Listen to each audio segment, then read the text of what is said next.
Terima kasih Tan Sri Yang Di-Pertua. Pertama, saya nak menyebut semula apa yang dikatakan di dalam ucapan perbahasan oleh Yang Berhormat Menteri baru sebentar tadi. Apa yang saya maksudkan tentang laporan kedudukan kewangan terkumpul tabung haji adalah selaras dengan Seksyen 24.1 Akta Tabung Haji 1995, di mana pada kebiasaannya setiap tahun akan dikemukakan jumlah terkumpul, maksudnya akumulatif, jumlah akumulatif yang pernah diuruskan oleh tabung haji. Dan laporan, saya membangkitkan tentang jumlah itu kerana laporan sebagaimana biasa dalam buku anggaran belanjawan dimasukkan tentang kedudukan semasa lembaga tabung haji.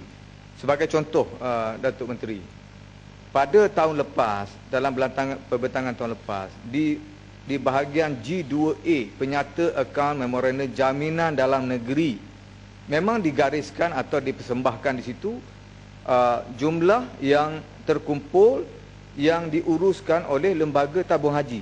Saya mempersoalkan dalam ucapan saya itu kerana penyata ini tidak dimasukkan, tidak ada dalam anggaran belanjawan yang diberi kepada semua ahli parlimen.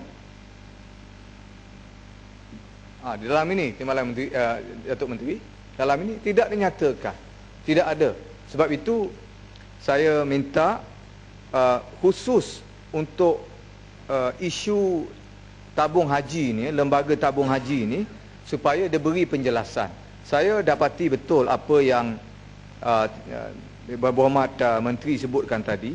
Kalau mengikut tahun lepas, Tan Sri Yang Di-Pertua, ada jumlah di sini disebut 27 bilion.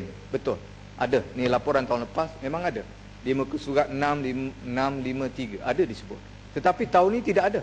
Sebab itu saya bangkitkan keadaan semasa berkenaan dengan tabung atau wang yang diuruskan oleh lembaga tabung haji. Dan akumulatif jumlahnya 275 bilion itu mengambil kira jumlah terkumpul yang selama ini pernah diuruskan oleh lembaga tabung haji. Jadi saya nak betulkan apa yang saya ucap dan difahami oleh Yang Berhormat Menteri. Yang kedua, lanjutan daripada itu ialah cadangan saya, sekiranya tabung haji mempunyai keuntungan 1 bilion setahun sekurang-kurangnya sebagaimana yang dilaporkan, adalah menasabah sekiranya tabung haji mengkhususkan untuk mengagih dividen bagi tujuan merendahkan kos mengerjakan ibadah haji. Itu dari segi tambang kapal terbang ke, hotel ke, makanan ke, itu terpulang kaedahnya.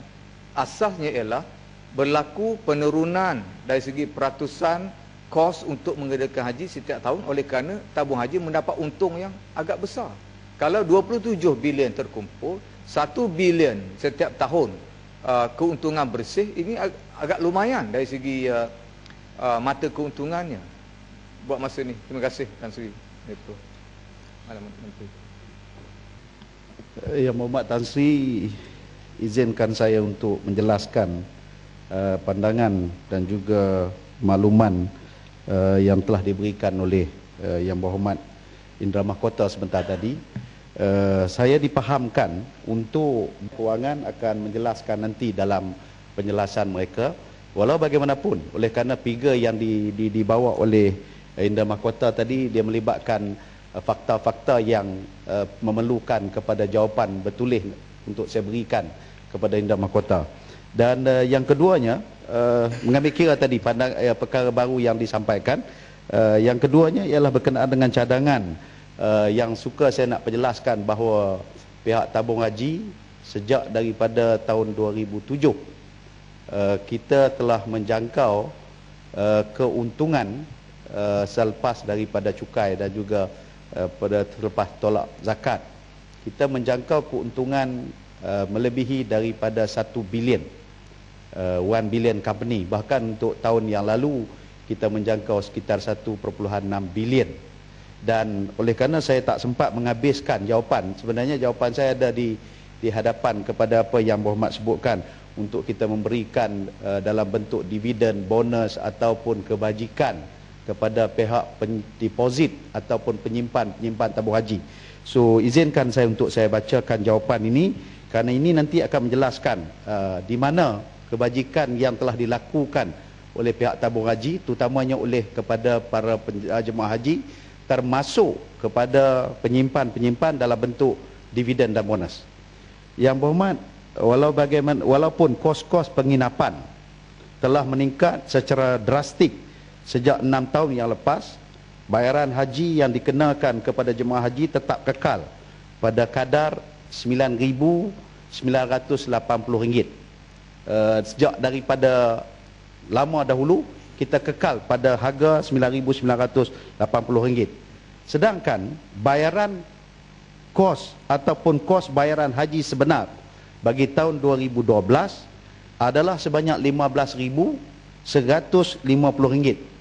Maka lebihan kos yang membawa jumlah RM5,170 merupakan subsidi yang ditanggung oleh tabung haji sebagai tanggungjawab sosial korporatnya CSR dengan izin, telah menanggung subsidi lebih daripada 100 juta bagi tahun 2011, dan pada musim 2012-14 33 Hijrah pula, yakni jemaah haji yang bertolak sekarang, jumlah keseluruhan akan dijangka melingkat melebihi 120 juta ringgit. Sebab itu untuk maklumat yang berhormat kepada jemaah-jemaah haji yang pergi menunaikan haji secara muassasah pada tahun ini, mereka akan dapati di dalam slip ataupun di dalam penyata keuangan tabung haji mereka ditambah sebanyak RM5,170 bagi melengkapkan kepada jumlah tujuan mereka melaksanakan ibadat haji.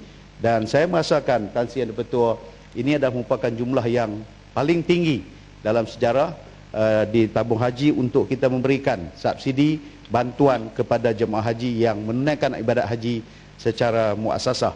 Dan mengenai harapan yang berhormat agar tidak berlaku ketirisan ataupun aktiviti kealibabaan dalam tabung haji, dijelaskan bahawa tabung haji adalah sebuah badan berkanun yang ditadbir dan diurus mengikut peruntukan Akta Lembaga Tabung Haji 1995, berpandukan prinsip tadbir urus korporat Malaysia.